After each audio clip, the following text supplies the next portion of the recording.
Hello, everyone. We're jumping on for my self-publishing Q&A live series where we go over my 52 weeks worth of strategies to write, publish, and start selling your book in a year in 52 weeks.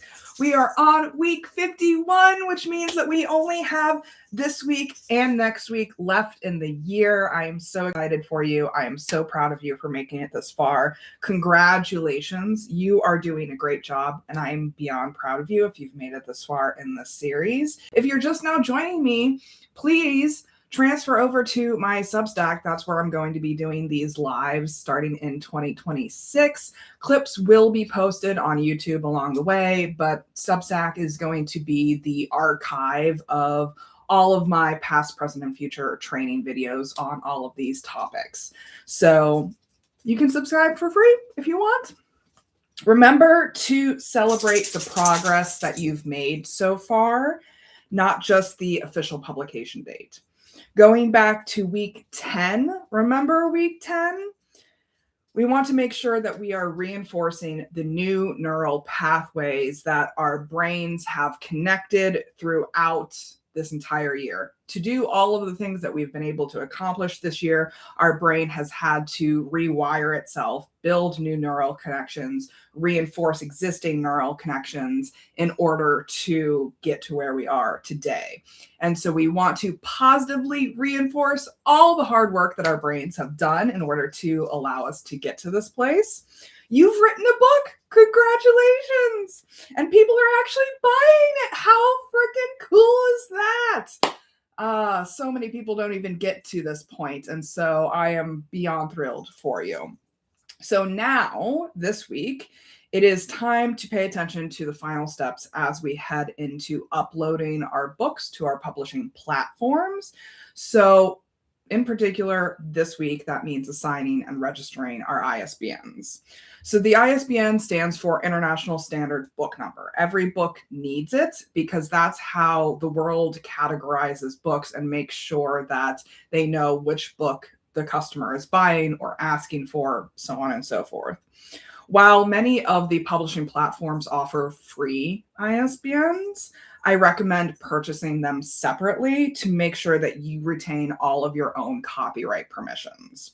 So if they offer you a free ISBN, there's often some fine print in the contract that goes along with the freebie that entails them owning some portion of your copyright for that particular ISBN number. It varies based on platform, what they own, what they don't own, for how long, so on and so forth. So in order to avoid all of that, just go on buy your own. I know in Canada, the government actually offers free ISBNs. In the US, we have to buy them. So simply go to bowker.com, BOWKER, and choose how many ISBNs you want. There are a variety of options through Bowker. One ISBN is $125, a pack of 10 is $295, a pack of 100 is $575, and a pack of 1,000 is $1,500. They also offer packages with barcodes and QR codes, but those are not necessary. Do not buy those. We can get those for free for the barcodes, we can get those for free through Ingram Spark. For the QR codes, we can get them for free through Canva. So don't worry about those options. Personally, I buy packs of 10 ISBNs at a time because I know that I want to launch 3 different versions of my book every time I launch. I do ebook, I do paperback, and I do hardback. Each of those versions of the same book need to have a separate ISBN number. That ISBN number tells the publisher, tells the retailer, tells the customer, is this a EPUB, ebook ISBN? Is this a paperback ISBN? Is this a hardback ISBN? So if you are planning to publish in all 3 formats, you need 3 ISBNs. And so instead of buying 3 individual ISBNs for the $125, I just buy a pack of 10 for the $295. And that means I have at least 3 books within that 10 pack with 3 different versions per book with a freebie at the end. So You will need to register these ISBNs to match them with those respective versions that you choose. So you're assigning this ISBN to this version, you're assigning this ISBN to this version. This is done via Boker's Identifier Services platform. That is myidentifiers.com/ISBN_dashboard. The forms will ask you for information that you should already have on hand by this point, but you can always reach out to your formatter for those details if you didn't write them down anywhere.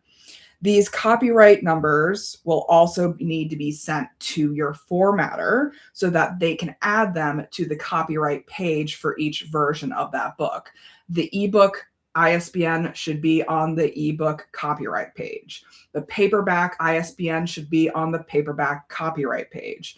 The hardback ISBN should be on the hardback copyright page. You can't have the same copyright page for all three versions because they each have a different ISBN number assigned to them. So just make sure that your formatter does give you different versions based on what the format is going to be.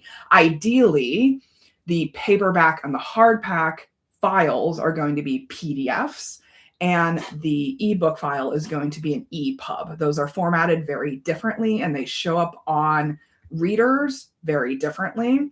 I made the mistake this year of uploading a hardback PDF to an EPUB platform, and the readers got very frustrated because it was very hard to read the book because it was formatted incorrectly when I tried to do the PDF through the EPUB platform.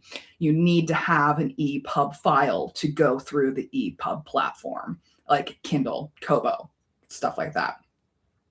So if you signed for a pre-assigned control number through the Library of Congress as well, I talked about that a couple of weeks ago, this is also something that you need to provide your formatter to include on the copyright page. So make sure that you have the right numbers assigned to the right books.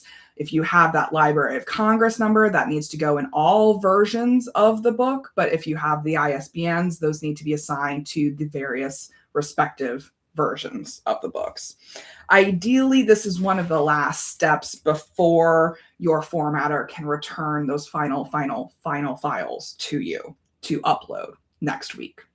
So your exercise for this week is to assign and register your ISBNs and provide all of the relevant information to your formatter that they need in order to finish up your files so that we can upload them next week. Once you receive those final files from your formatter, you will need to update the spine size with your cover designer.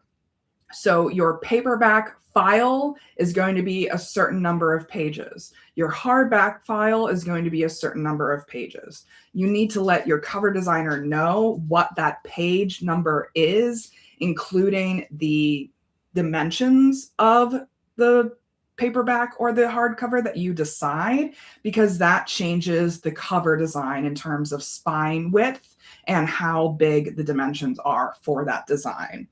So the number of pages directly impacts the book's spine width when it's printed in hardback or paperback, which affects the layout of the cover design. This information will be required by your publishing platform when you upload your files. So make sure that you have the final number of pages on hand, as well as those updated cover files. We need all of our correct files lined up for next week when we upload them, because we don't want to be scrambling around playing with this version of the file, that version of the file. Make sure that you have final versions of all of the files you need, whether it's an EPUB for the ebook, a PDF for the paperback and the hardback, or those JPEG or PNG file covers that are ideally high resolution and formatted appropriately for the spine width and the book dimensions. Most books are around 5 to 8 inches to 6 to 9 inches, but you may be doing a children's book, which would be 10 by 10 maybe. Or you could be doing a little poetry zine, and that would be much smaller. So you need to make sure that you've communicated these decisions to both your cover designer and your formatter before they hand you the final files to make sure that they can adjust those files accordingly to the format that the book is going to be in. So just make sure that you are keeping an eye on those things and make sure that you have all of those correct files lined up for uploading next week.